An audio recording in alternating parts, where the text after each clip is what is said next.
విషయం ఏంటంటే హరిహర వీరమల్లు అనే సినిమాని ఆపడం కోసమే జూన్ 1 నుంచి బంద్ ప్రకటిస్తున్నారు పర్సెంటేజ్ కానీ ఇవ్వకపోతే అనే మాట రావడం అనేది చాలా దుర్మార్గం.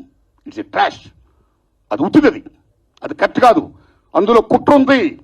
ఆ కుట్రదారులు ఎవరు తెలుసుకోవాలి అని స్వయంగా పవన్ కళ్యాణ్ గారు ఆఫీస్ నుంచి రావడం అనేది, స్వయంగా సినిమాటోగ్రఫీ మంత్రి దుర్గేష్ గారు మాట్లాడడం అనేది కరెక్ట్ కాదు. ఎందుకంటే మిత్రులారా, ప్రొడ్యూసర్ కౌన్సిల్ కానీ, ఫిల్మ్ ఛాంబర్ కానీ, అది సినిమా పరిశ్రమ పాలనా సంస్థలు, ఆ 2 సంస్థలు కూడా బంద్ ప్రకటిస్తామని ఇప్పుడు చెప్పాలా. డిసిషన్స్ ఆర్ గోయింగ్ ఆన్ అని చెప్పారు వాళ్ళు. దట్ ఇంకో విషయం చెప్తున్నా మీకు, బంద్ అనేది ప్రజాస్వామ్యంలో ఒక బ్రహ్మాస్త్రం. ఎవరైనా బంద్ ప్రకటించే ముందు సినిమా ఇండస్ట్రీలో అకార్డింగ్ టు నామ్స్ 3 వారాల ముందుగా తెలియపరచాలి. ఇదిగో పలానా ఇష్యూ మీద మేము ఫైట్ చేస్తున్నాం, అది ఇంకా కొలిక్కి రాలేదు కాబట్టి మేము బంద్ ప్రకటించబోతున్నాం అనే విషయాన్ని నిర్మాతలకు 3 వారాల ముందు తెలియపరచాలి. This is norms, it's a preamble. 3 వారాల ముందు తెలియపరిస్తే రిలీజ్ డేట్ ఎవరు తెచ్చుకున్నారో, మేము రిలీజ్ డేట్ ఇచ్చుకున్నామండి, ఇంకో 2 వారాలు మేము రిలీజ్ చేస్తున్నామండి అని ప్రిపేర్ అయిన నిర్మాతలను ఇబ్బంది పెట్టకుండా ఉండడం కోసమే 3 వారాల ముందు తెలియపరచాలి అకార్డింగ్ టు నామ్స్.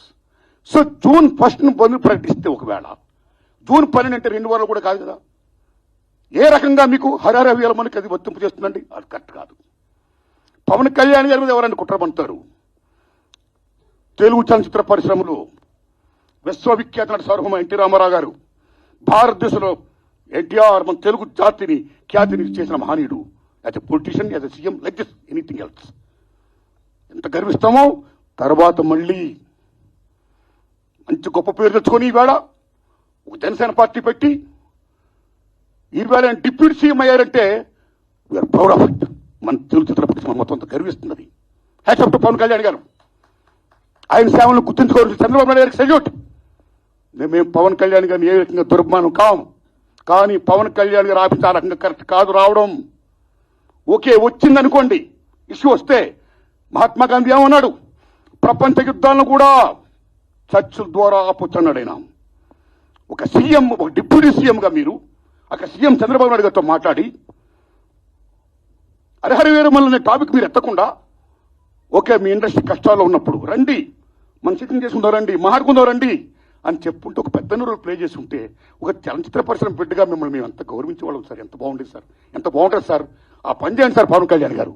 ఎందుకంటే పర్సెంటేజ్ సిస్టమ్ వల్ల ఇండస్ట్రీ ఇవాళ చాలా మేలు జరుగుతుందండి. పర్సెంటేజ్ సిస్టమ్ లేకపోవడం వల్ల ఇండస్ట్రీ సగటు నిర్మాత మొత్తం కొలాప్స్ అయిపోతున్నారండి ఇవాళ. మీరు నమ్మండి సార్.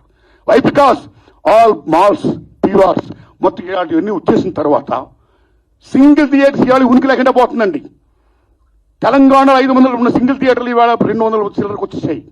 ఆంధ్రప్రదేశ్ 500 పై ప్రజం కాల. So this is a very big issue. Since 25 years this percentage system is going on.